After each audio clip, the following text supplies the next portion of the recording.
Gas supply ইতিমধ্যে official যেই জায়গায় যতখানি সাপ্লাই হবার কথা, এগেন সব জায়গায় ফুল দিতে পারবো না, আমাদের ওই গ্যাসটা নাই। আমরা এখন গ্যাস খোঁজাতে যাচ্ছি। আগামী 1-1.5 বছরের ভেতরে ইনশাআল্লাহ মাননীয় প্রধানমন্ত্রী বলেছেন যে গ্যাস পেতে আমরা সক্ষম হব ইনশাআল্লাহ।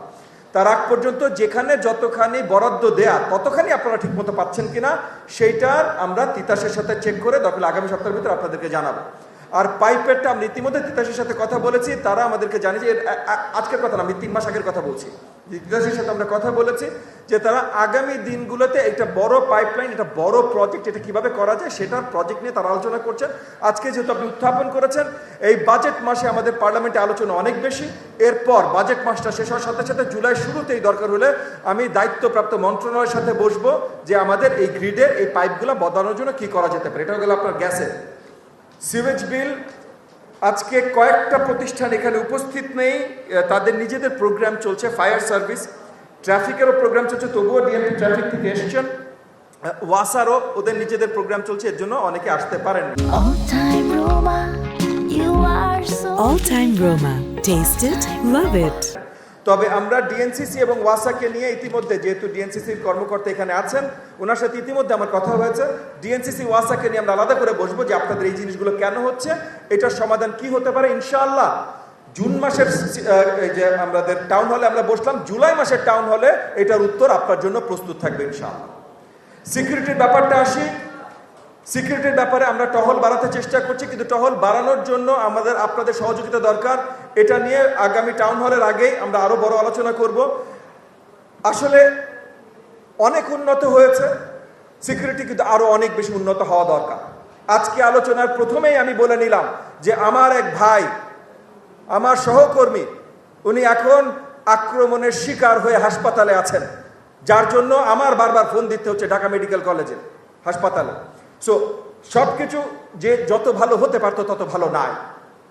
এই জায়গায় আমাদের প্রশাসনের ভাইয়েরা দুটো কথা বলেছেন। হ্যাঁ, 1860 সালের পিনাল কোডের অধীনে সেলফ ডিফেন্স আমাদের আছে, যে যদি আর কোনো উপায় না থাকে, অন্য কারো কাছে সহযোগিতা চাওয়ার মতো আপনি অবস্থায় না থাকেন, তখন আপনি নিজের প্রতিরক্ষায় যা কিছু প্রয়োজন করতে পারেন।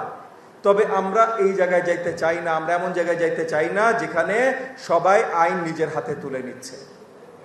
কিন্তু যেই জিনিসটা, কিন্তু একটা জিনিস আপনারাও চেষ্টা করবেন, আমি বলিনি আপনারা করবেন, আপনারাও চেষ্টা করবেন আমাদের আইন শৃঙ্খলা রক্ষাকারী ভাইদের পাশে দাঁড়ানো, তাদেরকে কতখানি সহযোগিতা করা যেতে পারে। আমরা কমিউনিটি পুলিশিং এর একটা ব্যবস্থা করতে চাই, এবং কমিউনিটি পুলিশিং এর জন্য আদাবর থানা, মোহাম্মদপুর থানার আন্ডারে খুব শীঘ্রই আমরা কমিটিও দিব। এই কমিটিতে কোন ধরনের আগ্রাসী বা এই ধরনের, এগেন আমি স্বৈরাচার বিরোধী আন্দোলনের কথা বলছি না, কিন্তু এর বাইরে কোনো ধরনের আগ্রাসন, চাঁদাবাজির সাথে জড়িত এরকম কেউ এগুলাতে থাকবে না।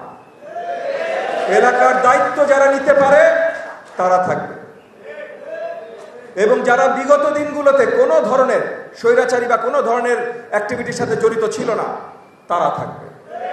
আমরা এলাকার মুরব্বীদের দেখতে চাই, সেই জায়গা থেকে আপনাদের কাছ থেকে আমরা ফিডব্যাক নিব, কিন্তু তারপর আমরা তরুণদের, আমাদের তরুণদের সহযোগী হিসাবে ডেপুটাইজ করে নামাতে চাই। এগুলো আলোচনায় আমরা আছি, আপনাদের সহযোগিতা চাই।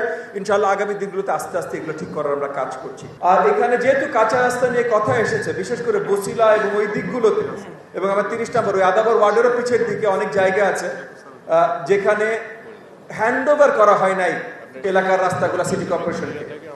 কাঁচা রাস্তা নিয়ে আমরা কমপ্লেন করি, কিন্তু হ্যান্ড ওভারের সময় আমরা ঠিকভাবে হ্যান্ড ওভার করি না।